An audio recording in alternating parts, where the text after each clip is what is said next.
ဘုရားသခင်ကျေးဇူးတော်ကိုအထူးပဲချီးမွမ်းပါတယ်နော်ကျွန်တော်ဒီနေ့မှာအချိန်ပေးတဲ့ဆရာတော်နုနုအထူးပဲကျေးဇူးတင်ပါတယ်နော်နေ့ကြီးရက်ကြီးတွေရောက်လာတယ်ဆရာနုနုများခေါ်မလားဆိုကျွန်တော်တို့ကလည်းစောင့်ရဘာဖြစ်လဲဆိုတော့ဒီမှာရှိတဲ့ယုံကြည်သူသားသမီးများကျွန်တော်တတိရတယ်ဘာဖြစ်လဲဆိုတော့ဒီမှာရှိတဲ့ယုံကြည်သူတွေကသူများနဲ့မတူမအိပ်ဘူးကွာနော်ဘလောက်ဟောမအိပ်ဘူးအဲဒါကြောင့်ကျွန်တော်တတိရတာဖြစ်ပါလေနော်ကိုဝင်းလျံတချင်းဆိုတယ်နော်ကိုဝင်းလျံကကျွန်တော်နဲ့တငယ်ချင်းပါလွန်ခဲ့တဲ့နှစ်ပေါင်း90သူရည်စားမရှိသေးတဲ့အချိန်မှာကျွန်တော်အတော်လေးသူ့အတွက်ကြိုးစားပေးပါတယ်ဒါပေမဲ့သူကဂီတမှာဝါဒနာပပြီးတော့မှတကယ်ဘယ်လိုပြောမလဲစတီရိုတချင်းတွေမှာကြိုးစားနေတာပေါ့ထိုးဖောက်နေတာတကယ်ပဲအင်တန်ကောင်းတဲ့အင်တန်တော်တဲ့ဂီတပညာရှင်ကျွန်တော်လည်းပဲအဲ့ဒီချိန်မှာစာပေလောကမှာကြိုးစားပြီးတော့မှထိုးဖောက်နေတဲ့အင်တန်ကောင်းတဲ့အင်တန်တော်တဲ့စာပေပညာရှင်ပေါ့မဖြစ်သေးဘူးပြောတာအဲ့တော့မဖြစ်သေးဘူးအခုလည်းပဲမဖြစ်သေးပါဘူးနော်ဒါမဲ့ကျွန်တော်တို့အဲ့လိုမျိုးနေခဲ့တဲ့နေ့ရက်တွေဆရာတတိယလားဥပ္ပလင်တတိယနော်အယမ်းပျော်ဖို့ကောင်းပါလေတချို့နာမည်ကြီးတဲ့ကျွန်တော်တို့ရဲ့တငယ်ချင်းတွေလည်းအဲ့ဒီမှာပါကြတယ်တီဝိုင်းဖွဲ့တွေစာရေးဆရာတွေကျွန်တော်တို့နေတဲ့ဒီ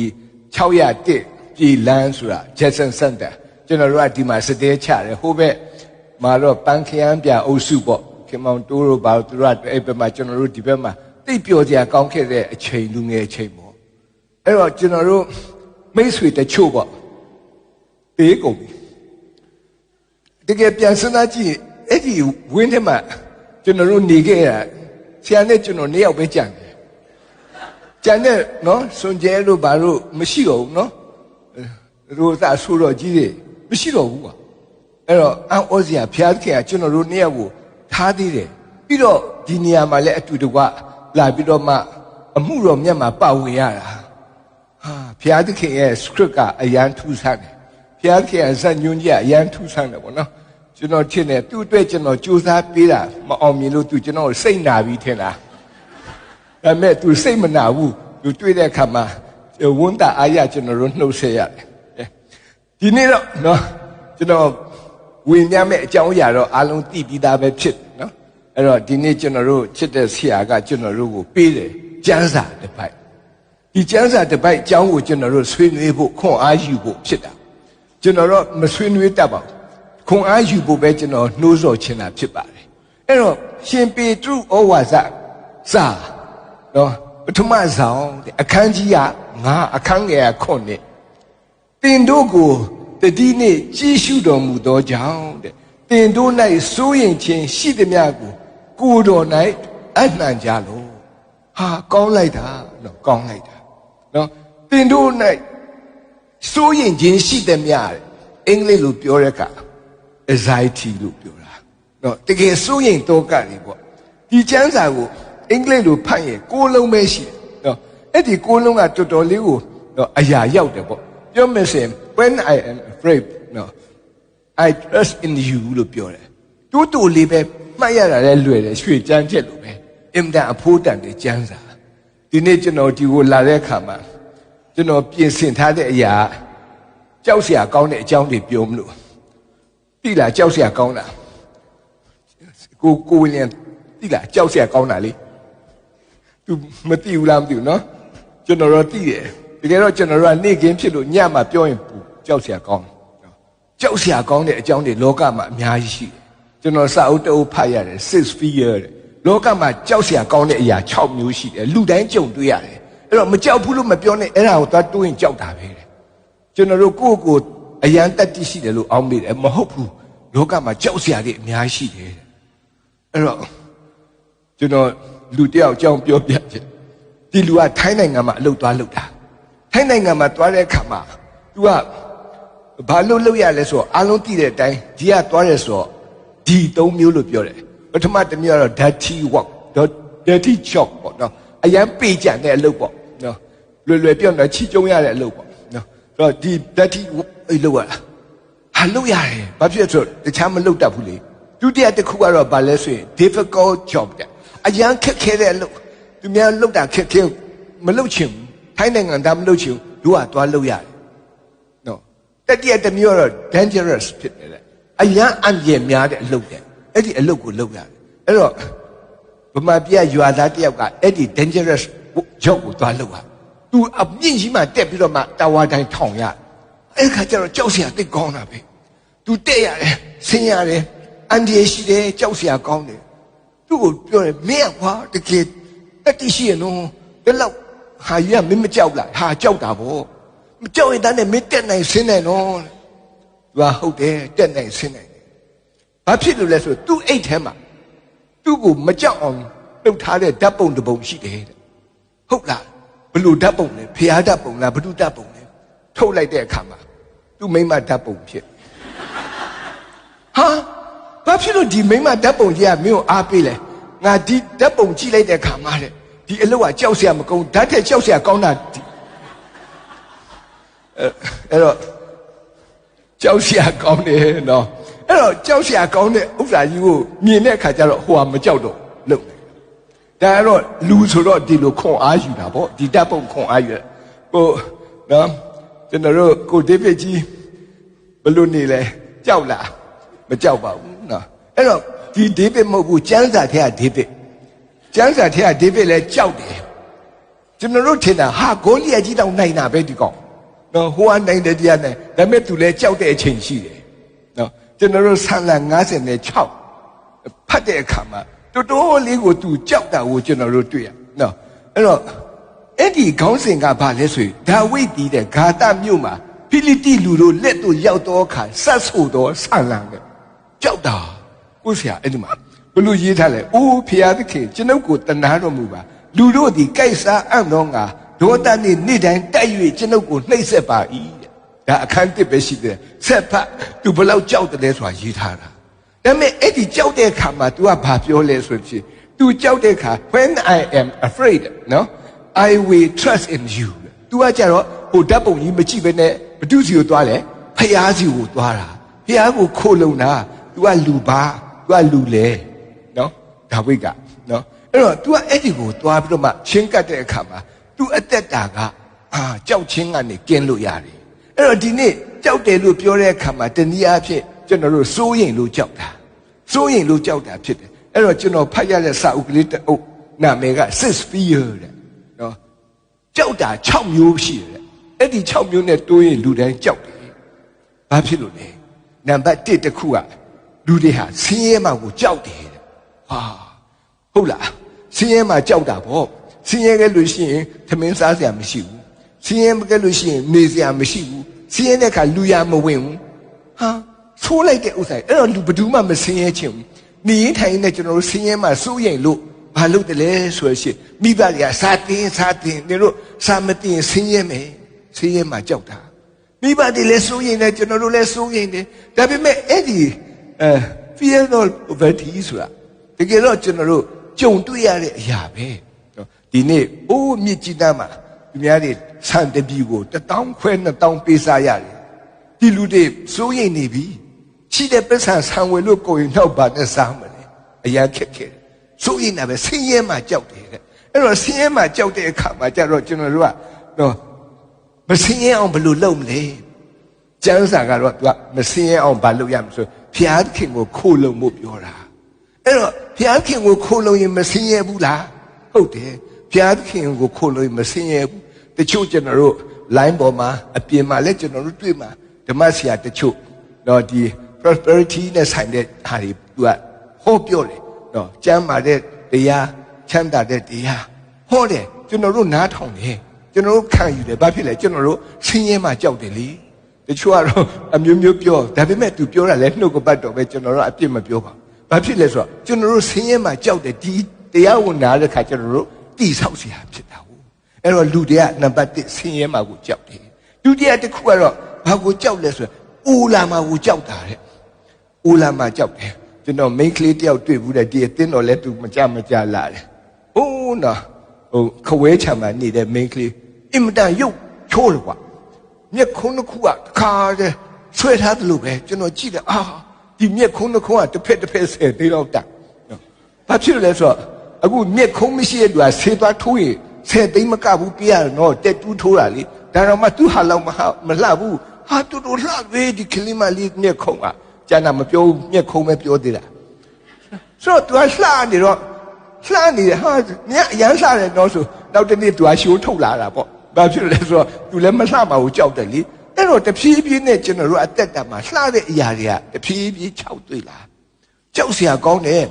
အခုလွန်ခဲ့တဲ့နှစ်90ကကိုဝီလျံကဒီပုံမဟုတ်သူ့ကိုကြည့်လိုက်ရင်အစင်လေးပဲနော်ကြည့်လိုက်ရင်အစင်လေးပဲနော်နည်းနည်းကြီးရဲ့ဖွားကြီးဆိုသူ့ကိုအရန်ဖေပါပေးတာသူသွားလိုက်ကော့နာပဲဒီလိုမျိုးကုန်းမဟုတ်ဘူးနော်အခုအရင်တော့ကဆိုတော့တကယ်စတိုင်နဲ့ပေါ့အခုတော့သူခင်ဗျဂျင်းနဲ့ပဲနေရတော့လားဘာလို့ဆိုဂျင်းထည့်လို့ရအောင်ဂျင်းအင်ယူရပါနော်မကြဘူးအခုဒါနောက်ထပ်တော့10နှစ်လောက်ဆိုရင်ကျွန်တော်တို့80ရှိပြီနော်အဲ့ခါကျရင်သူလည်းကျွန်တော်ကိုကြည့်ချင်မှာမဟုတ်ကျွန်တော်လည်းသူ့ကိုကြည့်ချင်တာမဟုတ်အိုမင်းလာမှာကိုကျွန်တော်တို့ကြောက်တာအိုမင်းလာစပင်ဖြူလာမယ်ဒါတော့ဆိုးလို့ရတာပေါ့သွားကျိုးလာမယ်ထိုးထက်အစ်ဒါပေမဲ့မလွယ်ဘူးအရင်လိုမတူကျွန်တော်ကျေးဇူးတော်ကြောင့်ဒီအိုတဲ့အကြောင်းကိုပြောတဲ့အခါကျွန်တော်မိမအခုကန်ဆာယောဂဖြစ်သူဖြစ်တဲ့အခါမှာသူစားဖြစ်တဲ့နေ့ကစားပြီးကျွန်တော်တစ်ခါမှမရှိတော့ဘာဖြစ်ဆိုအရန်စိတ်ဆင်းရဲရတယ်နော်ဒီကကြီးကတော်တော်ပင်ပန်းတဲ့အလုပ်ပဲကျွန်တော်လည်းပဲသူ့ကိုတွေ့တော့တနာတယ်ကွာတနာတယ်သူကလည်းတနာအောင်တော့မနေဘူးကွာနော်သူကလည်းနော်သူကသာမတတ်နိုင်တော့တာနော်ဒီတဲ့အတိုင်းပဲမုံမိန်ကလေးဆိုတော့ခတ်ဆွာပဲနော်ဒါပေမဲ့ကျွန်တော်ကသူ့ကိုကြည်တနာတယ်ကွာအဲ့ဒါကြောင့်ကျွန်တော်မရှိတော့သူလည်းမရှိဘူးဝေဒနာခံတော့ကျွန်တော်တို့အိမ်မှာရင်မောခြင်းအဆုံးတက်သွားတာကြာပြီ။August, September, October, November, December, January 6လ9လဘယ်သူမှမရှိဘူး။ကျွန်တော်လည်းမရှိဘူး။သူလည်းမရှိဘူး။one day နေတာ။ဒီနေ့ကျတော့ကျွန်တော်သူများကျန်းစာတင်တန်းဖိတ်တော့တွားလိုက်တာ။သူပြောတယ်မြန်တွားမြန်ပြန်လာအေးပါမြန်တွားပါ။ဒါပေမဲ့တွားတဲ့နေရာရွာရောက်တဲ့ခါကျတော့သူတို့ကလည်းအရန်ပဲကျွန်တော်ကိုချစ်ကြပါတယ်။အတင်းတော့လေပါစုပြီးတော့မှသူတို့လုပ်တယ်နေကင်းကြတော့ထမင်းကျွေးတာကြက်သားကြီးပဲကျွေးတာကောင်းလိုက်တာတော့တိုးချက်စားမှာပဲ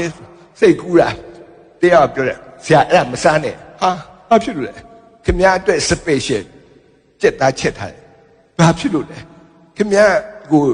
ချစ်တဲ့ဖွာကြီးတယောက်ကခင်ဗျားကိုဖိတ်တာပြောတဲ့ကသူမွေးထားတဲ့ကြက်ကနော်အဲ့ဒီကြက်ကိုပဲချက်ကျွေးခိုင်းတာတဲ့ခင်ဗျားကိုဖိတ်တာ3နှစ်ရှိပြီမလာလို့အခုအဲ့ဒီကြက်ကလည်း3နှစ်4နှစ်ဖြစ်သွားပြီအဲ့ဒီကြက်ပဲစားရမှာသူကအဲ့ဒီကြက်ကိုပဲသူမွေးထားတာတွားကြည့်လိုက်တော့ကြက်ဖကြီးနော်မာအဲ့ဒီကြက်ကျိုးသူကချက်ပြီးတော့မှဒါဘယ်သူမှမစားရဘူးငါတို့ဆရာပဲစားရ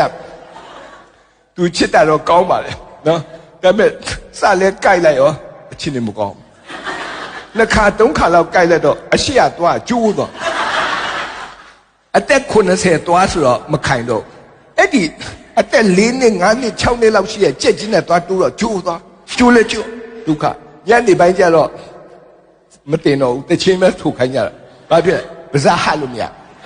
ပါးစားဟလိုက်တာနဲ့ကိုရုပ်ကြီးကတော်တော်ဆိုးအလေကောင်တက်ကျွန်တော်အိမ်ပြန်လာတတိမြကျွန်တော်မိမပြဟဲ့ဘယ်လိုလဲဒီနေ့နေနေတာအဆင်ပြေလားသူကကျွန်တော်ကြည့်ပြီးအားရပါရရှိတယ်ဘာဖြစ်လို့ရှိတာလဲနေကိုနေမှန်တယ်မှသွားကြည့်စမ်းမှန်တယ်မှသွားကြည့်တော့အလေကောင်ဟောင်းလောင်းကိုရုပ်မို့လို့အားနာလို့သူများရုပ်ဆိုကျွန်တော်ကြီးပါနော်ကိုရုပ်ဆိုနည်းနည်းစိတ်ဆိုသူ့ကိုပြောတယ်ဟေးငါတလောက်တောင်ကြီးစရာကောင်းနေတာလားသူကကောင်းတယ်တဲ့သူကြည့်လိုက်အောင်တော်ပြီးနောက်တစ်ခါမကြည့်တော့တကယ်အော်စရာကောင်းတယ်နော်တွားကျိုးသွားပြီစပင်ဖြူသွားပြီကြီးစရာကြီးဖြစ်သွားတာကျွန်တော်မိမ6လမရှိတာအခုအားရပါရရှိတယ်နောက်ဆုံးကျွန်တော်လည်းအာနာနာနဲ့လိုက်ရှိရတယ်နော်အရင်အော်စရာကောင်းတယ်ဘုရားခင်ကိုလည်းကျေးဇူးတင်တယ်သူမြည်တာကြပြီးအခုကြီးတာဒါပေမဲ့ကျွန်တော်ကဥတဲ့ဟာကြီးဖြစ်တော့စိတ်ကမပြိုတော့နောက်နေ့ကျတော့တွားပြီးတော့မှဆေးခမ်းမှတွားပြီးတော့မှမြက်လှုပ်ထားမှငါတွားကြီးဆိုတွားဆရာဝန်လည်းတိတ်တော်တယ် နော်မြန်ဆိုသူလည်းမြန်ဆင်းလာပြီးတော့တခါလေထိုးထည့်လိုက်တာ4 သိန်းနဲ့1000ကိုအဲ့ဒါတော့တချောင်းပြန်ရအဲ့တော့အိုမှာကြောက်တယ်နောက်တစ်ခုရှိသေးတယ်နေမကောင်းဖြစ်မှကြောက်တာနော်နေမကောင်းဖြစ်မှကြောက်တာကျွန်တော်တို့ကလူတယောက်နေမကောင်းဘူးဆိုရင်2မျိုးပဲရှိရတယ်တစ်မျိုးကကောင်းကင်နိုင်ငံသွားမှာတစ်မျိုးကအိမ်ပြန်လာဒါပေမဲ့ပြန်နေကောင်းဖို့ကစေဘဝခတော်တော်ကုန်နော်ဟာနတ်မငေါက်တာခံရမယ်ဆရာဝန်ဟောက်တာခံရမယ်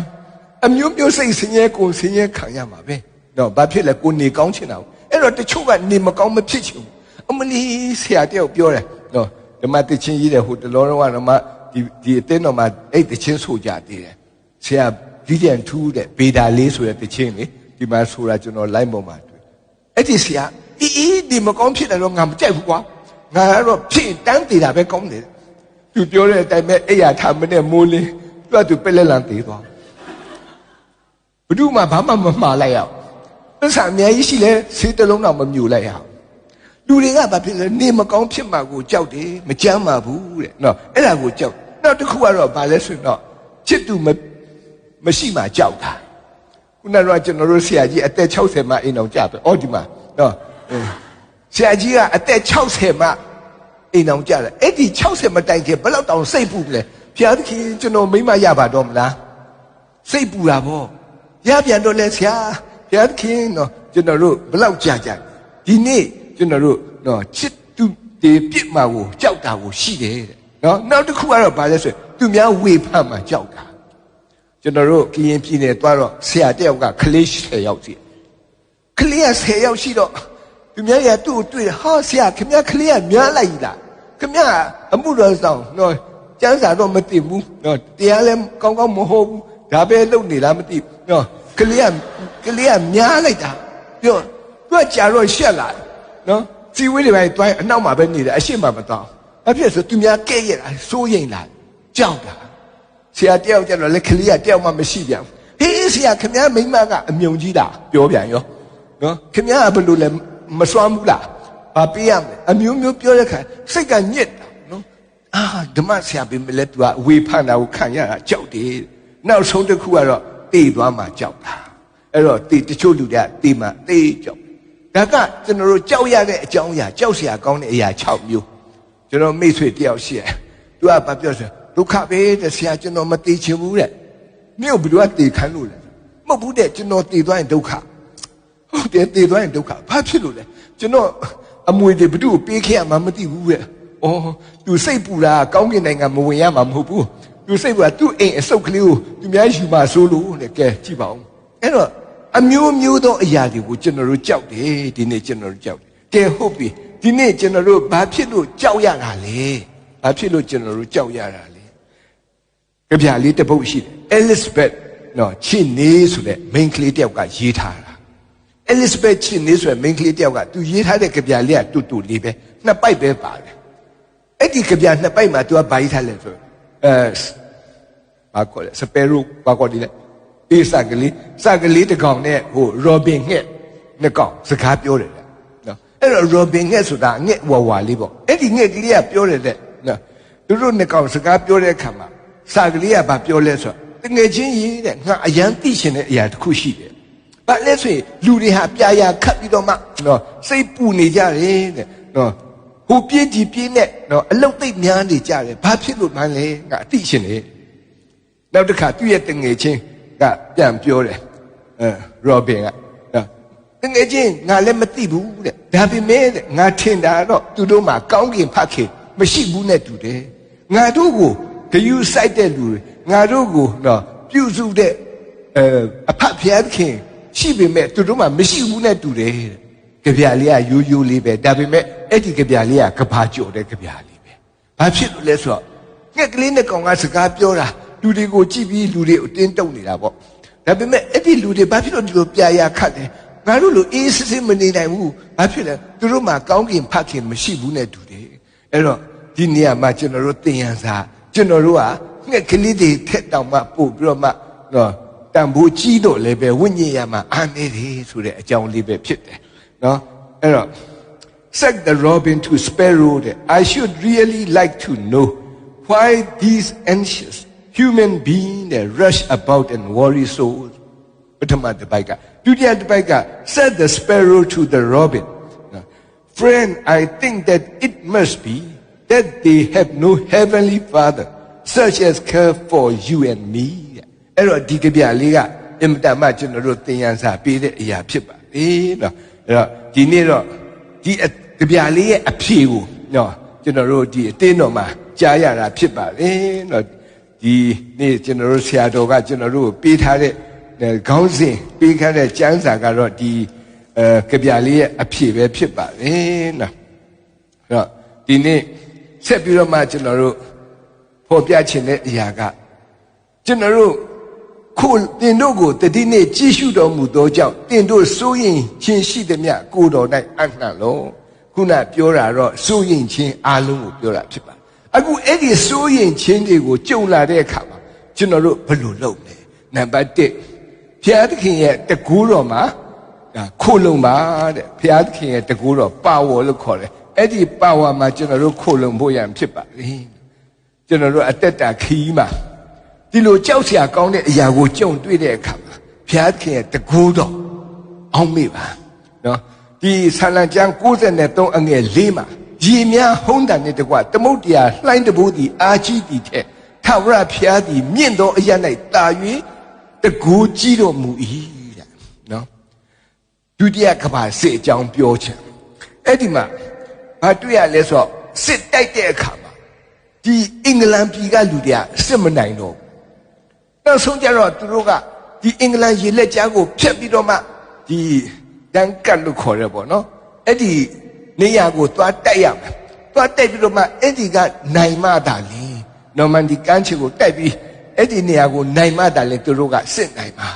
အဲ့တော့ဒီနီလန်တစ်ခုတည်းပဲတို့တော့အဲ့ဒီမှာရန်သူတွေကစောက်ပြီးပြီးတော့မှတခါအရှိမတက်ကွင်းကြီးအဲ့ဒါကိုအစုပ်အဲ့အပြုံလိုက်ချီတက်ပြီးတော့မှပြေးပြီးတော့မှရန်သူကိုပြည့်ရမှာရန်သူကစိတ်ကြိုက်ပြစ်မှာဖြစ်တဲ့ကြောင့်အဲ့ဒီတက်သွားတဲ့သူတွေကအများကြီးတေသွားမယ်မတေပဲကြံတဲ့သူတွေပဲအဲ့ဒီအပေါ်ကိုအောက်လာမှာအဲ့ဒီခါကျတော့ဟာဒီဒေးတွေပါတွေလှုပ်ရတယ်ပေါ့စစ်စင်ရလှုပ်ဝက်ချင်ဘယ်နည်းကြိုက်ထသွားမယ်အဲ့ဒီခါကျတော့စစ်သားအလုံးကြောက်ကိုဘာဖြစ်လဲဒီစစ်ပွဲကိုတွန်းရင်တရားမှာ69ယောက်ကတေမှာအဲ့ဒီတေမဲ့အထဲမှာကိုပါမှာပဲတေချာနေပြီဘာဖြစ်လို့လဲကြောက်စရာတိတ်ကောင်းတယ်ဒါပေမဲ့စစ်သားဖြစ်ပြီးမသွားလို့လည်းမရတော့အဲ့ဒီတည်င်းထွက်လာပြီးတဲ့နောက်ပိုင်းအားလုံးကအဆင်သင့်ဒီဒေးရောက်ရင်နင်တို့အားလုံးတက်ရမယ်ဆိုတော့စစ်သားတွေအားလုံးကကြောက်နေပြီကြောက်တာစိုးရိမ်တာသူတို့ကြီးပဲလားဆိုတော့မဟုတ်ဘူးသူတို့မိမလည်းပဲကြောက်သူတို့မိမလည်းပဲစိုးရိမ်အဲ့ဒီအချိန်မှာတဲ့ဂျိမ်းဆိုတဲ့စစ်သားတယောက်ရှိတယ်သူလည်းကြောက်တာပဲစစ်သားတော့စစ်သားပေါ့ဒါပေမဲ့ကြည့်လိုက်တော့ဒါကိုတည်မဲ့လမ်းကြီးပဲတရားမှာ69ယောက်တည်ပြီးမှနိုင်မဲ့ပွဲကြီးပဲအဲ့တော့ဘယ်လိုလုပ်သူတို့မိမကိုတွေ့ရတာဒါနောက်ဆုံးပဲသူတို့ရဲ့သားကိုတွေ့တာဒါနောက်ဆုံးပဲသူတို့နောက်ဆုံးတရက်နေ့ရက်လေးပဲကြံတဲ့ချိန်မှာအိမ်မှာအချိန်ဖြုံးတယ်သူတို့လည်းပဲသူမိမစဉ်းစားတယ်သူလည်းအရန်စိတ်ပူနေပြီဟာငါယောက်ျားကိုတွေ့တာနောက်ဆုံးပဲဘယ်လိုလုပ်မလဲ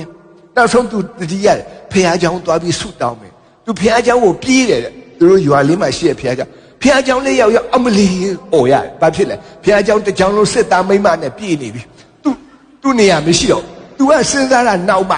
သူအရင်စစ်သားမိမတဲ့ဖះเจ้าတမပြေးနေပြီးတော့ခါပဲတိုးဝှေးပြီးတော့မှလူတိုင်းကဆုတောင်းနေတယ်ညိတ်နေဖះခင်ကိုတောင်းပန်နေတယ်အရှိမတော့ဘာတူလဲဆိုတော့အရှိမတော့တင်းဦးဆရာကတခါလေအာရပါရတရားဟောဆုတောင်းလို့သူတို့အားပြီးအောက်မှာတော့မိမတဲ့ခုံနေအပြည့်အကျက်ကြီးပေါ့အဲ့ဒါ तू ဘယ်နာမှာဝေရမှာမသိဘူးနောက်ဆုံးကျတော့ तू လဲလျှောက်တိုးရင်းနဲ့ဘေးနားမှာနေရာလေးတဲ့နေရာရ तू ဝင်ထိုင် तू လဲ तू များလို့ပဲဆုတောင်းတာဆုတောင်းတဲ့အခါမှာ तू မျက်စိရှိမှကျမ်းစာတအုပ်ရှိတယ်အဲ့ကျမ်းစာပွင့်နေတယ်အောက်မှာလဲ तू များမှင်းနီတားထားအဲ့ဒါနဲ့ तू ကောက်ဖတ်ကြည့်ထာဝရဘုရားသည်စိုးစံ၍အာနုဘော်နှင့်တန်ဆန်းဆင်တော်မူ၏ထာဝရဘုရားသည်ထိုကဲ့သို့ဝတ်ဆင်၍ခွန်အားကိုခါပန်းစီးတော်မူ၏တို့ဖြစ်၍လောကဓာတ်သည်မလှုပ်ရှားနိုင်အောင်တည်လျက်ရှိ၏တဲ့နော်60ခုမြောက်သောဆန္ဒငယ်တဲ့အဲ့ဒါလည်းဖတ်လိုက်ရောသူစိတ်ထဲမှာတကယ်ငြိမ်သက်ခြင်းရပါအော်လိုက်တာဟာဘုရားသခင်ကွယ်ကမယ်ဘုရားသခင်တကူရှိရလေငါဘာမှစိုးရင်စရာမလိုဘူးသူဆုတောင်းပြီးသူပြန်လာတာတဲ့ အဲ့ဒီမှာမပြန်လာတဲ့စစ်သားမိန်းမတွေအများကြီးအမှဆူတောင်းတော့ပဲဒါပေမဲ့သူကဒီကျမ်းစာကိုရတဲ့အခါမှာဘုရားသခင်ရဲ့တကူတော်ကိုသူခံစားရတယ်ဘုရားသခင်ရဲ့တကူတော်ကိုသူသိရပြီးသူပြန်လာသူငြိမ်သက်နောက်တစ်နေ့မှသူယောက်ျားအဲ့ဒီစစ်ပွဲသွားရတယ်ဒဏ်ကမှာတိုက်တယ်တေကြတဲ့အများကြီးပဲအားလုံးသိတဲ့အတိုင်းသူလည်းပဲသူယောက်ျားတင်လဲတင်မယ်ဆိုတာသူလက်ခံတယ်နော်စစ်သားဖြစ်တာသို့တော်လည်းပဲစစ်ပွဲပြီးတဲ့အခါဂျိမ်းစ်ပြန်လာဂျိမ်းပြန်လာတာတွေ့တဲ့အခါမှာသူကတခါသူ့ယောက်ျားလက်ကိုဆွဲပြီးခုနဖျားเจ้าကိုတွားဖျားเจ้าကိုတွားတော့သူ့လူပဲလာပြီးတော့မှဂျေဇုချီးမွမ်းတဲ့မိန်းမတွေအများကြီးတဲ့စစ်သားမိန်းမတွေသူကနေရာမရပြန်သူစောင့်ရတယ်ဒါပေမဲ့အချိန်တန်လို့သူရတဲ့ခါသူပြောတယ်ဖျားခင်ကဂတိတည်ရဲတာဒီဖျားကဂတိတည်ရဲတဲ့ဖျားခင်ကခွန်အားရှိတဲ့ကောင်းမြတ်တဲ့ဖျားဖြစ်တယ်ကျမကိုယ်တိုင်နဲ့ဒီအနောက်ဆုံးမှလာပြီးဆုတောင်းနေတာအခုကျမယောက်ျား69ယောက်တည်းထဲမှာမပါဘူးတဲ့သူဝမ်းသာပြီးတော့သူကျန်တဲ့လူတွေအားလုံးကသူ့စကားနားမထောင်သူကတော့အာရပါတက်တဲ့ခံတယ်နားမထောင်ဘာဖြစ်သူတို့အားလုံးမှလည်းအဲ့ဒါလိုပဲတူညီတဲ့ခံစားမှုတွေရှိရတူညီတဲ့ဝန်ခံမှုတွေရှိရချစ်တော်ညီကိုမောင်မတို့ဒီနေ့ကျွန်တော်တို့ဘုရားခင်တကိုးတော်မှာခုလောကကြီးကြည့်ရင်တော့ဟုံးမြည်လျက်ရှိတယ်တဲ့ကြောက်စရာတိတ်ကောင်းတယ်ဒီနေ့ကျွန်တော်တို့မိတ်ဆွေတွေဟိုးအဝေးကြီးရောက်လာရတဲ့ဆရာကြော်တွေသူတို့လည်းပဲအရန်ခက်ခဲတဲ့အခြေအနေမှာရှိတာပဲဟိုးနေရာတကာမှာကဘာကြီးရဲ့နေရာတိုင်းမှာကြောက်စရာကောင်းတယ်စာတမာနမကောင်းတဲ့အမှုရတယ်စိုးမိုးတယ်လွှမ်းမိုးကြိုးစားတို့တော်လည်းဘုရားသခင်ရဲ့တကိုးတော်ကိုတော့မရှင်နိုင်ဘူးတဲ့ဒုတိယတစ်ခုကတော့ကျွန်တော်တို့ပါဆိုအတောင်တော်အရေးအောက်မှာခိုးလုံးပါတယ်ကြောက်စရာကိုတွေ့တယ်စိုးရိမ်စရာကိုတွေ့တယ်ဆိုရင်ခိုးလုံးပါတဲ့နော်ဘယ်မှာခိုးလုံးအတောင်တော်အောက်မှာခိုးလုံးမို့ရဖြစ်ပါလေနော်အကယ်စင်စစ်မုတ်ဆိုးဤကြောက်ခွင်းနဲ့၎င်းတည်တတ်သောအနာနဲ့၎င်းတင့်ကိုကင်းလွတ်စေတော်မူမည်အတောင်တော်အမွေးနှင့်ဖုံးအုပ်၍တင်သည်လုံခြုံစွာနေရလိမ့်မည်ဟာဘုရားခင်ရဲ့ဂတိတော်ဖြစ်တယ်တင်လုံခြုံစွာနေရလိမ့်မယ်အခုငါတို့လုံခြုံလာလို့မင်းတို့လုံခြုံပါကျွန်တော်တို့ကြောက်စရာတွေအများကြီးပဲနောက်ဆုံးကိုမိမကိုလည်းကြောက်ရတာပဲနော်ကြောက်ရတဲ့သူအများကြီးကြားထဲမှာကျွန်တော်တို့ကဘုရားခင်အတောင်တော်အရေးအောက်မှာနေခိုးလုံးနေကျွန်တော်ပြောခဲ့ပါတယ်လွန်ခဲ့တဲ့နှစ်ပေါင်း50လောက်တုန်းကကျွန်တော်တို့ကငယ်ရွယ်တဲ့သူဖြစ်ပါတယ်ကိုဝီလျံကတော့တင်မောတက်သွားနော်သူကအလုတ်တက်သားတဲ့အခါမှာကျွန်တော်ကအဲ့ဒီမှာမဟာသိပ္ပံဆက်တယ်ရန်ကုန်တက္ကသိုလ်မှာပဲကျွန်တော်မဆာဆက်တဲ့ရင်းနဲ့ကျွန်တော်တို့ဘာနောက်ဆုံးနှစ်ဒီမှာကျွန်တော် thesis လုပ်ရတယ်ကျမ်းပြူရကျွန်တော်ကြားတဲ့ခေါင်းစဉ်ကဟုတ်ပင်လေထဲမှာရှိတဲ့ငါးတွေကိုလိုက်ပြီးတော့မှ data စုရတဲ့အလုပ်ဖြစ်တယ်အဲ့ဒါနဲ့ကျွန်တော်ဘွေရဖို့အတွက်ဆိုမှတနင်္လာရီတိုင်းမှာသွားပြီးတော့မှဒီပင်လေထဲမှာတော့ငါဖန်တင်မောတွေနဲ့သွားပြီးတော့မှဒီငါးတွေကိုစုဆောင်ရပေါ့တစ်မျိုးနဲ့တစ်မျိုးမတူဘူး sample တွေစုရဆိုတော့အဲ့လိုစုရင်းနဲ့အတွားလာပေါ့လေဒီပင်လေထဲမှာတနေ့ကျတော့ပင်လေတစ်ဖွဲ့ကကျွန်တော်တို့တင်မောကိုလာပြီးတော့မှတိုက်ပါလေရောအဲ့တော့ကျွန်တော်ကဒီထဲမှာတင်မောသားလည်းမဟုတ်ပါဘူးနော်ကျွန်တော်ကခီးတယ်ပါပဲလိုက်သွားတာပဲသူတို့ရတဲ့ငါးတွေကိုကျွန်တော်ကယူပြီးတော့မှဝယ်တဲ့သူပဲဒါပေမဲ့အဲ့ဒီပင်လေဓမြဒီငါးလှီယူကိုမိတဲ့အခါမှာဒီငါးလှီထဲမှာပေါင်ခိုပစ္စည်းတွေလည်းရှိတယ်တခြားငါး6တွေပဲရှိတော့သူကခေါ်သွားရောသူတို့ရဲ့စခန်းချတဲ့ကျွန်းလေးအဲ့ဒီပင်လေထဲမှာကျွန်းတွေကအများကြီးဆိုတော့ဘယ်ကျွန်းလည်းမသိပါအဲ့ဒီကျွန်းကိုသူကခေါ်သွားအဲ့ဒီမှာသူတို့ရဲ့စခန်းရှိတယ်အနားရောက်တဲ့အခါမှာကျွန်တော်တို့အားလုံးကိုပင်လေဓမြကအပေါ်ကိုတက်သွားတက်ခိုင်းတော့ကျွန်တော်တို့တက်လိုက်ရောပင်လေဓမြမိမကြီးဖြစ်ပင်လေဓမြခေါင်းဆောင်မိမကြီးဒါပေမဲ့မိမကခက်ကြမ်းပဲနော်သူခက်ကြမ်းပဲရုပ်ကခက်ကြမ်းပဲခါမှပစိန်တစ်ခုဒီဘက်မှာလည်း6တနတ်တစ်ခုနောက်ပြီးတော့အကျိုးကုန်းမှာလည်းတက်ရှိတစ်ခုလက်နဲ့3ခုနဲ့တက်ခဲ့ဘယ်သူမှမနေရအားလုံးတက်ရသူ့ရဲ့တပည့်တွေကယောက်ျားတွေသူပဲမိမသူကတက်ဟိုကောင်လေးကဘာတူလဲကျွန်တော်လက်ညှိုးထိုးတာဒုက္ခပဲအဲ့ဒီတင်မောတစ်စုံလုံးမှာဆိုလဲအစင်ဆိုလို့ကျွန်တော်တယောက်ပဲပါကျွန်တော်ကတက္ကသိုလ်ကျောင်းကလေကျွန်တော်ကဒီမှာ thesis လာလုပ်တဲ့ဆရာလေးလေကျန်တဲ့လူအလုံးကဘာတွေလဲငါဖန်သမိုင်းလေအဲ့တော့ကြည့်လိုက်တော့သူကအထက်မှာကျွန်တော်တယောက်တည်းတောက်ပါနော်အဲ့တော့ဟေးသူကခေါ်ရတယ်ငါစီခေါ်ခဲ့ baby အဲ့မှာပင်လေဓမြမိမနဲ့တညအိပ်ရမယ်ဘယ်တော့မှမစင်တော့ဒါပေမဲ့အရန်အော်စရာကောင်းတယ်သူကအဲ့ပစ္စည်းတွေအလုံးတိမ်ပြီးအဲ့ ဒီတင်မောပြန်ခိုင်းလိုက်တယ်ပစ္စည်းတွေတင်နဲ့အဲ့ဒီကောင်လေးတော့ငါအခန်းကိုခေါ်လာငါတဲကိုခေါ်လာခဲ့ဖျားခင်ကျွန်တော်ရောတာမဟုတ်ဘူးနော်ကျွန်တော်ရောတာမဟုတ် I am not Joseph နော်ကျွန်တော်ရောတာမဟုတ်ဘူးနော်ပြောချင်တာရောတာလို့အားမရှိဘူးနော်တမျိုးမချင်နဲ့လေနော်သူကခေါ်သွားတဲ့ခါကျွန်တော်အရန်ကြောက်သွားပြီတကယ်ပဲသူကရောက်တဲ့ခါမှာဟာကောင်လေးတဲ့ငါညို့တခါမတွေ့ဘူးတဲ့လာဒီညနေငါ့ကိုဖြောပြရမယ်ဟာအဲ့ဒီစကားခုတည်း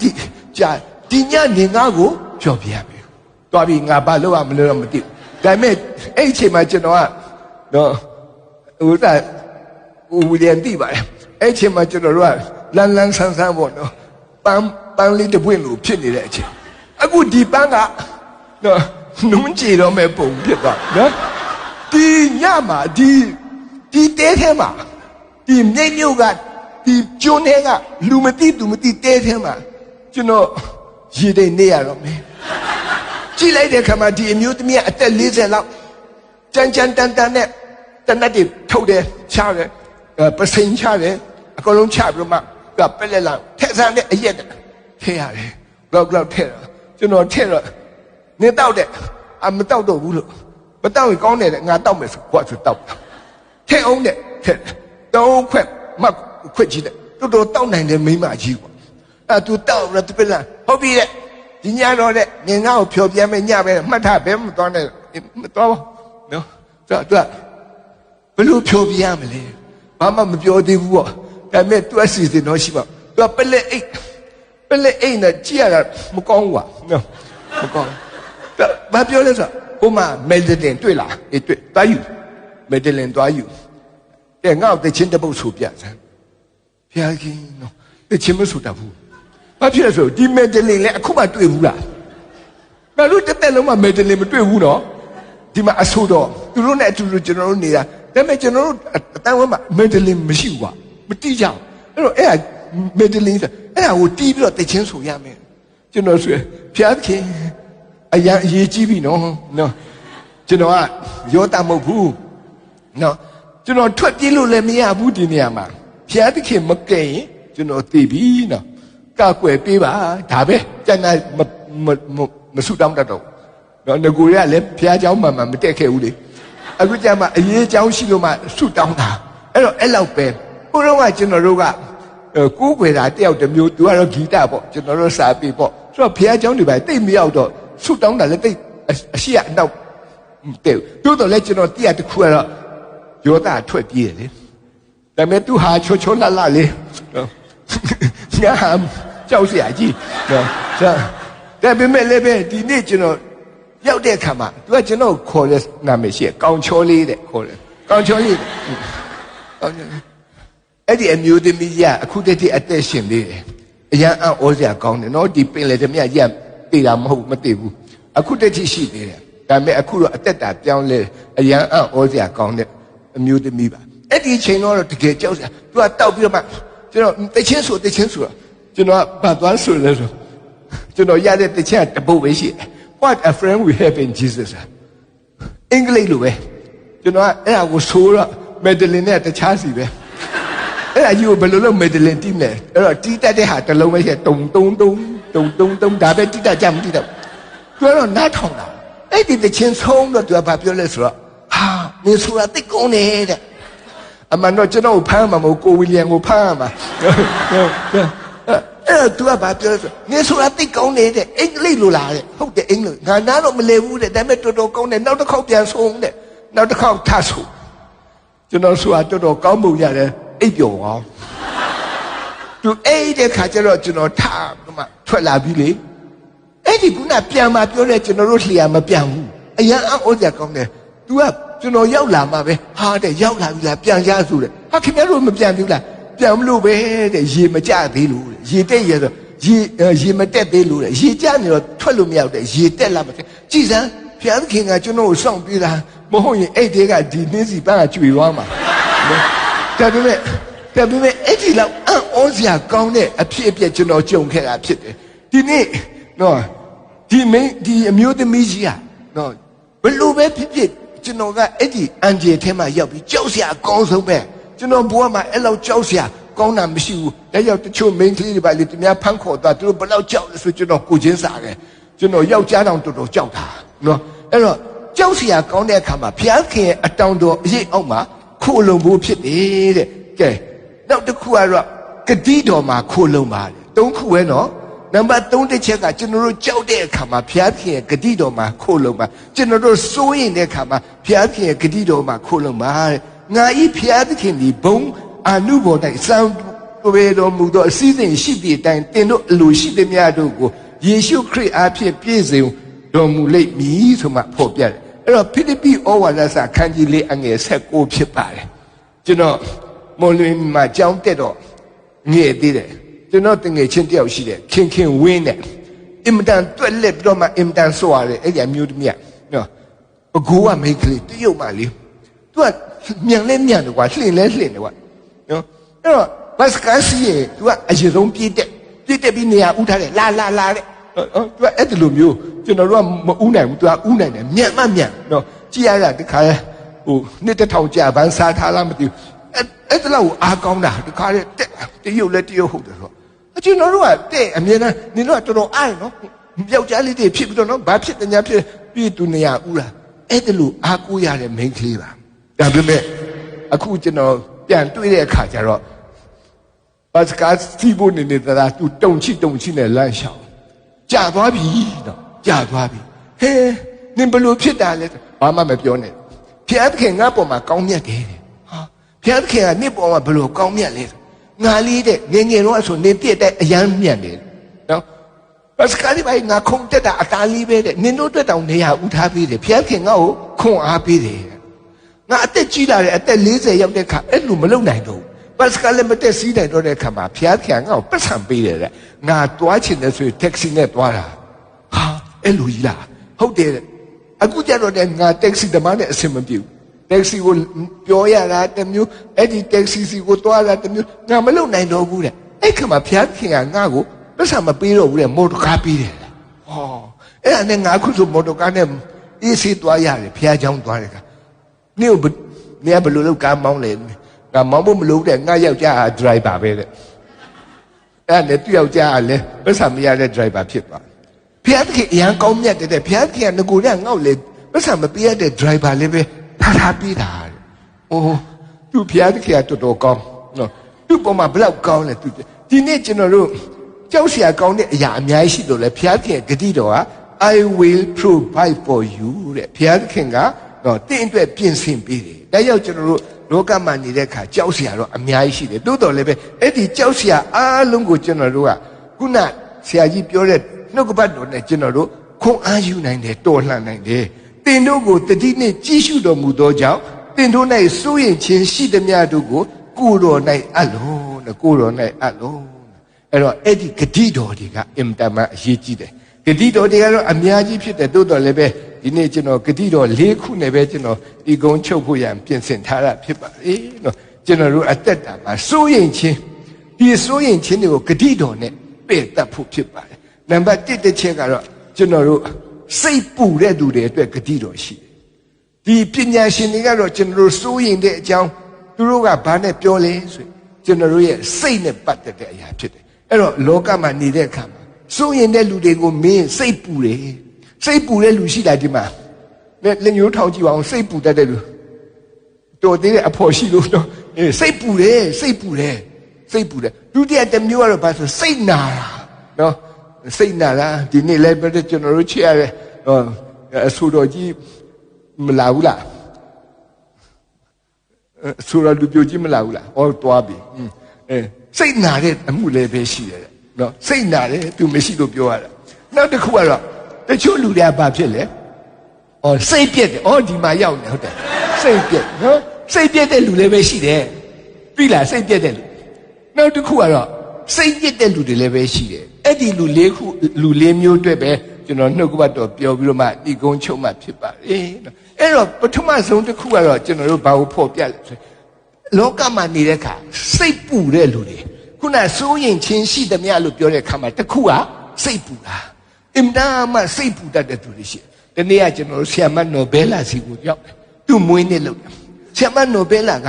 ကလေးသာသနာလုပ်တယ်ကလေးတွေကိုမွေးတာပေါ့နော်အဲ့တော့သူ့ကိုကြည့်တဲ့အခါ2004ခုနှစ်တည်းသူ့ယောက်ျားကတည်တယ်မှုတ်ဆိုးမှ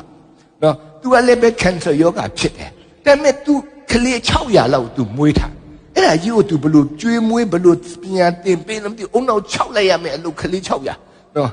အဲ့မှာသူ့ကိုလာပြီးအလှူလူတဲ့ကိုအာတုဆိုတဲ့တထေးတယောက်ရှိတယ်သူကပြောတာဆရာမဘလို့များဆရာမဒီအလုပ်ကိုလုပ်တာလဲကျွန်တော်ကလေး2ယောက်ထဲနဲ့တောင်တိုင်ပတ်နေတာတဲ့ဟောနော်သူက2ယောက်ထဲနဲ့တိုင်ပတ်တယ်ဟိုက600ကတာရပဲ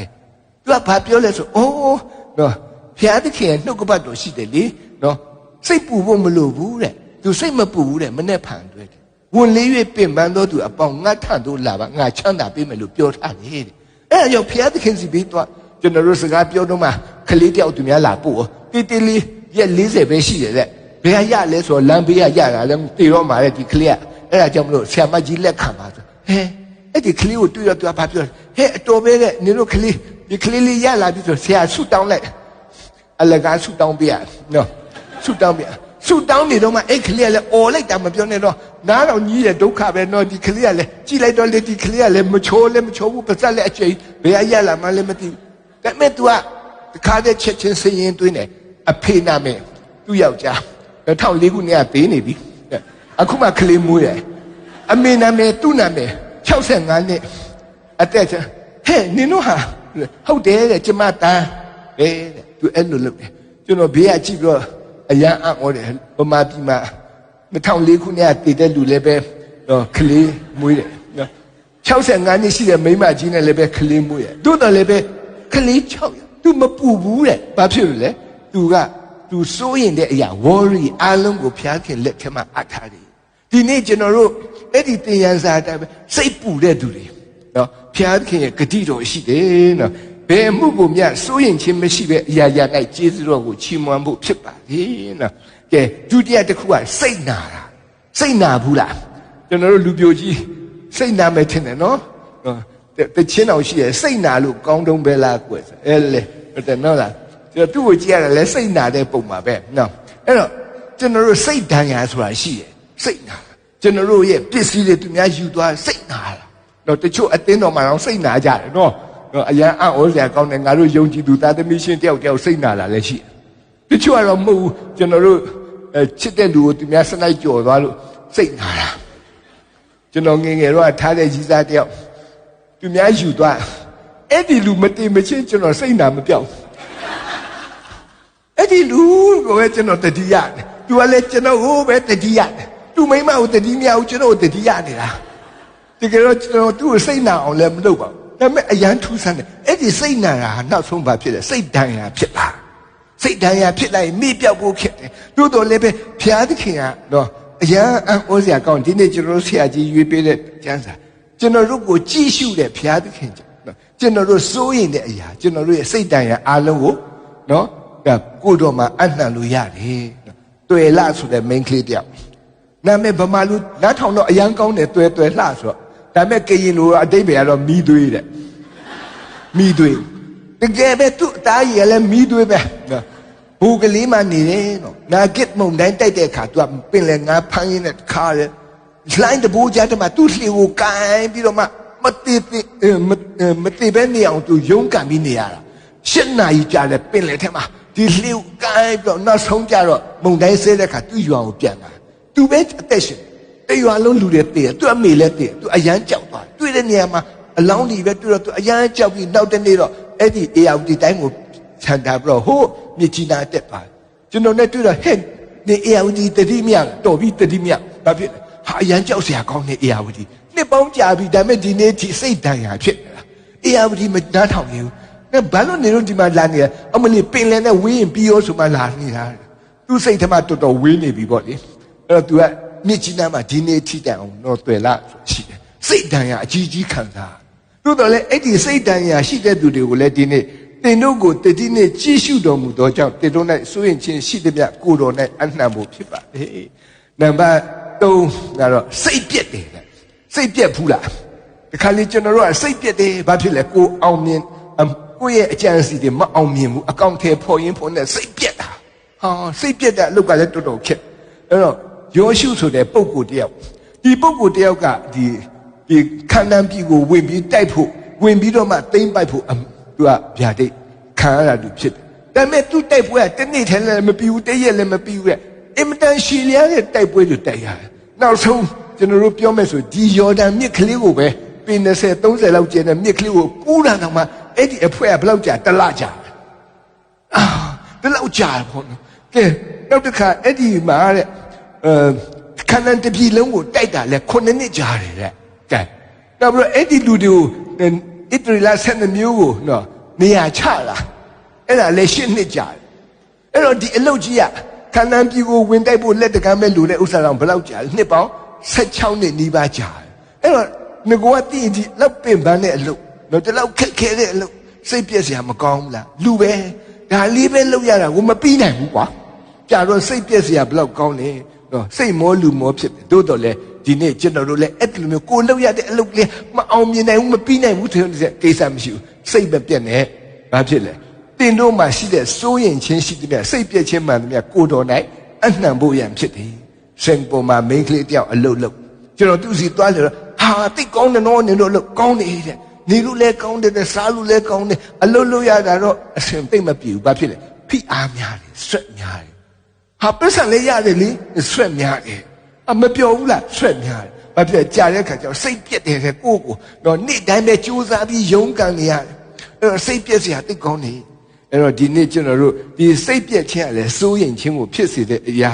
နော်ကြောက်စရာကောင်းတဲ့အရာဖြစ်တယ်တုတ်တန်ဆရာကစိတ်ရွှင်လန်းခြင်းတည်းတဲ့ကျမ်းမာစေတဲ့စိတ်ပြက်ခြင်းကတော့အယိုးကိုခြောက်တွေ့စေတယ်တဲ့နော်နောက်ဆုံးမှာတော့ကျွန်တော်တို့စိတ်ညစ်တဲ့သူတွေသိလားစိတ်ညစ်တာဆရာကြီးစိတ်ညစ်ဖူးတယ်မဟုတ်လားမညစ်ဖူးလားညစ်ဖူးတယ်နော်ဝန်ခံရှာတယ်ပြုံပြုံလေးနဲ့နော်လူပြိုဖြစ်မှတော့စိတ်မညစ်ပဲဘယ်နေမလဲနော်မြန်တော့အဖြစ်လူပြိုတွေကပိုစိတ်ညစ်တတ်တယ်နော်စိတ်ညစ်တယ်တဲ့ဒါလည်းပဲမဆမ်းပါဘူးကျွန်တော်တို့ကြည့်ရတဲ့အရာနော်ကျွန်တော်တို့ကြုံရတဲ့မိန်းကလေးတယောက်ရှိရသူ့နာမည်အဲလစ်တဲ့မိန်းကလေးပဲမဲ့ तू ကအရက်တောက်တယ်အဖော်ပေါင်းတွေပျောက်ပေးတဲ့နောက်ဆုံး तू အရက်တောက်ရင်ပထမတော့ခွက်ပုံးမယ်နောက်ဆုံးကျတော့ तू ဘာဖြစ်သွားလဲဆိုတော့တကယ်အရက်သမားကြီးဖြစ်တာဟာဆိုင်နေပါမှာရှောက်တောက်ကုန်အဲ့တော့တင်းဆရာသူ့ကိုခေါ်တယ်နင်လုပ်တဲ့အလုပ်ကမူဂျိုလုပ်မူဂျိုဆရာမနင်လုပ်တာကနော်ဒီစနေစကူတင်တာနင်ဒီလိုတောက်နေမဖြစ်ဘူးဆိုအလုပ်ဖြုတ်တာ तू အရန်ဝမ်းနေသွားလူကိုတွေ့စိတ်ညစ်တယ်ကွာစိတ်ညစ်တယ်ဘေးကလူကပြောစိတ်ညစ်ထားချတော့လည်းမရဘူးကွာတငယ်ချင်းတယောက်ကသူပြောဟဲ့နေလေစိတ်ညစ်ကလေးရှိုးလိုက်ပေါ့အဲ့ဒီစကား तू တွားချဟုတ်လားရှိုးရမယ်ဟုတ်တာပဲညစ်ပတ်နေတဲ့စိတ်ကိုရှိုးဖို့ပေါ့ဘယ်လိုရှိုးရမှာလဲနှုတ်ကပတ်တော်နဲ့ရှိုးပါအဲ့လိုပြောတာပြောတဲ့လူကအပျော်ပြောတာဒါပေမဲ့တကယ်ပဲ तू ခံရနောက်နေ့တင်းဦးဆရာကြီးတွားပြီးတော့မှ तू ပြောတယ်ကျမစိတ်ကိုရှိုးခြင်းတယ်ဒီဆရာအရန်အခေါ်သွားတယ်အစ္စဆန်ဒေးမှာသူယူလာတဲ့ပန်းလေးကိုပူဇော်ပြီးတော့မှဆုတောင်းတယ်နောက်ဆုံးကြတော့သူဒီအနေပြီးမှလွတ်မြောက်သွားတယ်ဆိုတဲ့အကြောင်းသူတက်ပြီးခဲ့တယ်ဒီနေ့ကျွန်တော်တို့နော်စိတ်ညစ်တဲ့လူကလည်းဖေးလျှော်ဖို့လုပ်တယ်အဲ့ဒီလျှော်ဖို့ကဘသူကကြည့်နေတာလေတင်တို့ကိုတတိနဲ့ကြည့်ရှုနေတဲ့သူရှိပါလေကျွန်တော်တို့ကိုကြည့်ရှုနေတဲ့လူရှိတယ်နော်ရှမ်းပြည်မှာအာလူဆိုင်တာတွေ့ဘူးမှာပေါ့အဲ့မှာကျွန်တော်မိတ်ဆွေတယောက်ရှိတယ်သူကပါဆိုအာလူတခိုးအရန်ကျွမ်းတဲ့အာလူခိုးတာအာလူခိုးဘယ်တော့မှမမိဘူးတက်လုံးအာလူရဲ့ခိုးစားလာတာနော်ဟိုရာခင်းမှာခိုးလိုက်ဒီရာခင်းမှာခိုးလိုက်သူလျှောက်ခိုးသူခိုးမမိဘူးဟာဘာဖြစ်ဆို तू ကအရန်သူလေတယ် तू ကစာညာကြီးဖတ်အဲ့ခါကျတော့ तू ဘာသိလဲဆို safety first ဆိုတာရှိတယ်နော်ဘာလဲလုံခြုံရေးပထမတခိုးတွေရဲ့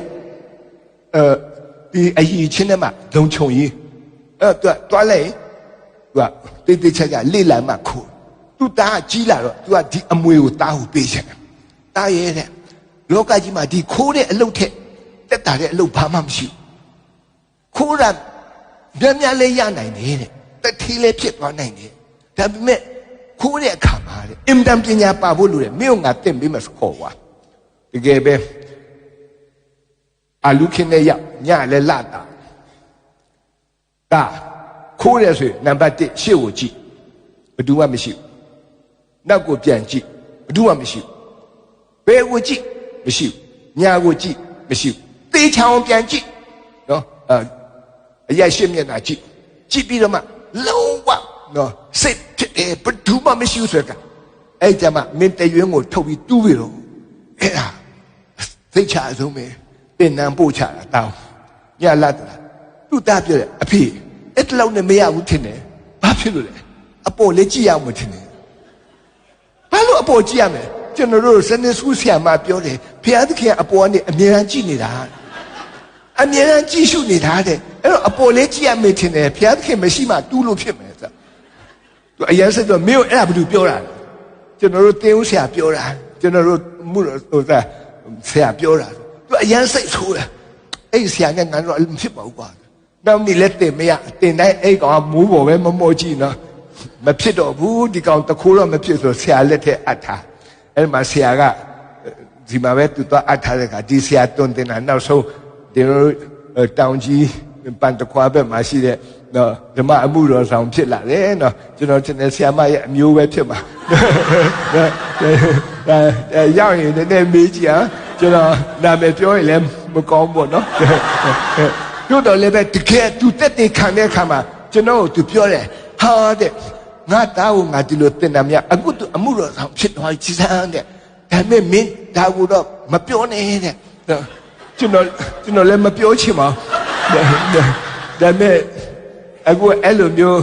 ပြောမိတာပေါ့နော်ဒါကြောင့်လို့နာမည်တော့မပြောပေါ့ကိုဝီလျံလို့ပဲနာမည်မှတ်ထားလိုက်ပေါ့နော်ကဲနောက်ဆုံးပါပဲနောက်ဆုံးပါနော်ဆိုတော့ဒီကျမ်းစာဒီနေ့ကျွန်တော်အရန်ဝမ်းတာတယ်ဘာဖြစ်လဲဆိုတော့ဒီကျမ်းစာက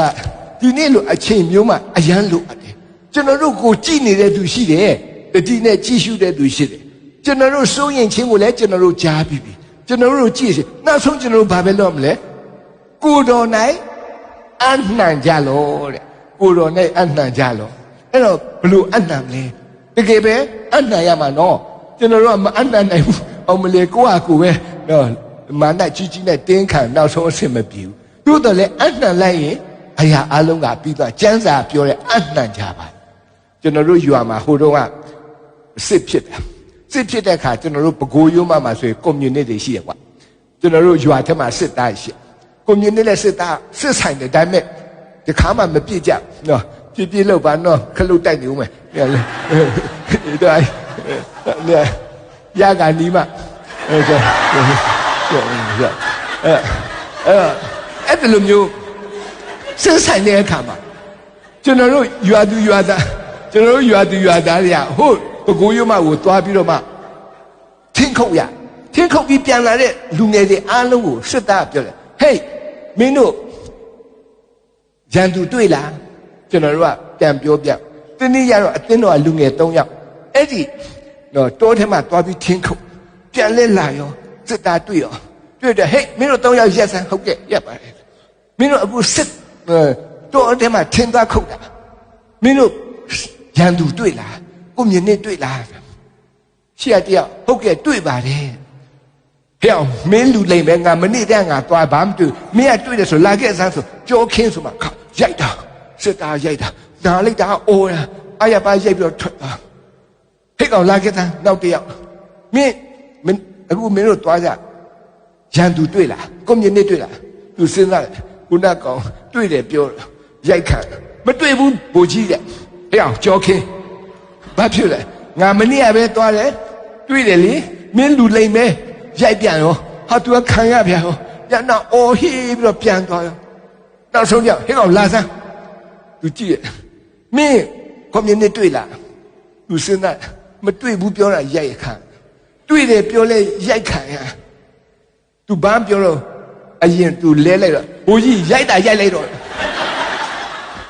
ဟဲ့ကောင်ဘာဖြစ်လို့ငါရိုက်ရမလဲကျွန်တော်မပြောတတ်တော့ဘူးဘိုးကြီးသဘောပဲရိုက်ချင်လို့ရိုက်လိုက်အဲ့ဒီဘိုလ်ကြီးကမရိုက်ဘူးရီတာဖင်အောင်ဆောင်းတယ်ဆမ်းမအရပါရနောက်ဆုံးဟိကောင်သွားတော့ဘယ်ကျွန်တော်တို့အသက်တာမှာတွေ့တယ်ပြောရင်လည်းရိုက်ခံရမှာမတွေ့ဘူးပြောရင်လည်းအရိုက်ခံရဒါပေမဲ့အနှံလိုက်တဲ့အခါဘိုလ်ကြီးသဘောပဲဆိုတဲ့အခါကျတော့အရိုက်မခံရသူဘာပြောလဲဆိုအနှံတာတဲ့ဒီနေ့ငါတို့လည်းပဲဖျားသခင်ရှိမှငါတို့ဘာမှကြော်ပြီးလှုပ်လို့မရဘူးနော်တို့တော့လေဖျားသခင်ကိုအနှံလိုက်တဲ့အခါမှာအရာအားလုံးကအဆင်ပြေသွားမယ်ဒါကြောင့်မလို့ကျွန်တော်တို့လူပြိုကြီးလည်းအားပေးပါတယ်နော်တကယ်ပဲဒီနေ့ ဘုရားသခင်ကတင်းရဲ့စိုးရင်ချင်းကျွန်တော်တိတယ်သူစိုးရင်တယ်ဆိုတာနော်တင်းရဲ့စိုးရင်ချင်းရှိတဲ့မြတ်ကိုကိုတော်မှာအနံ့ပါနော်အားလုံးဘုရားသခင်ကောင်းကြီးပေးပါစေနော်